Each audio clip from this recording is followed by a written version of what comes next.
அம்பரீஷை பற்றி ரொம்ப பெருமையாக இருக்கு. ஏன்னு சொல்றேன்னா 50வது பிறந்த நாள் ஒரு பக்கம் முக்கியமான நாள் இருந்தாலும் இது ஒரு அக்கேஷன் உருவாக்கி இருக்கிறாப்ல. இப்போ எங்களுக்கு 50 பிறந்த நாள் வந்துச்சு, நாங்கள் யாரும் உருவாக்கல, இந்த மாதிரி ஒரு அக்கேஷன் உருவாக்கல. உண்மையில இதில் 2-3 பேருக்கு 50வது பிறந்த நாள் முடிஞ்சிருச்சு.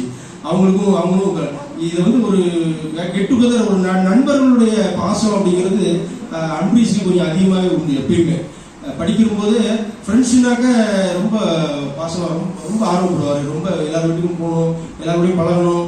ஊட்டிக்கு நாங்கள் போகாத ஆளே கிடையாது. இதில் நிற்கிறது எல்லாத்துலேயுமே நாங்கள் அவர் கல்யாணத்துக்கு போயிருந்தோம். ஊட்டிக்கு வேலை அவர் இடைக்காடு ஊர், அதில் போய் 2 நாளைக்கு முன்னாடியே கல்யாணத்துக்கு 2 நாளைக்கு முன்னாடியே போய் தங்கிட்டோம். கல்யாணம் முடிஞ்சு 2 நாள் கழிச்சு தான் வந்தோம். நாங்கள் அது ஊரில் பெரிய வரவேற்பு. அவர் தனியாக வீடு எடுத்து எங்களுக்காக அவருடைய பாசத்தை வந்து நம்ம வார்த்தையில் சொல்ல முடியாது. ஏன்னா ஒரு ஃப்ரெண்ட்ஸ்கிட்டோட பாசம் காட்டுறதுல ஒரு முக்கியமான ஒரு முதல் இடம் சொல்லலாம். எங்கள் செட்லேயே அப்படி ஒரு எடுத்துக்காட்டுன்னு கூட சொல்லலாம். அதனால தான் இவ்வளோ செலவு பண்ணி இவ்வளோ ஒரு பெரிய ஹோட்டலில்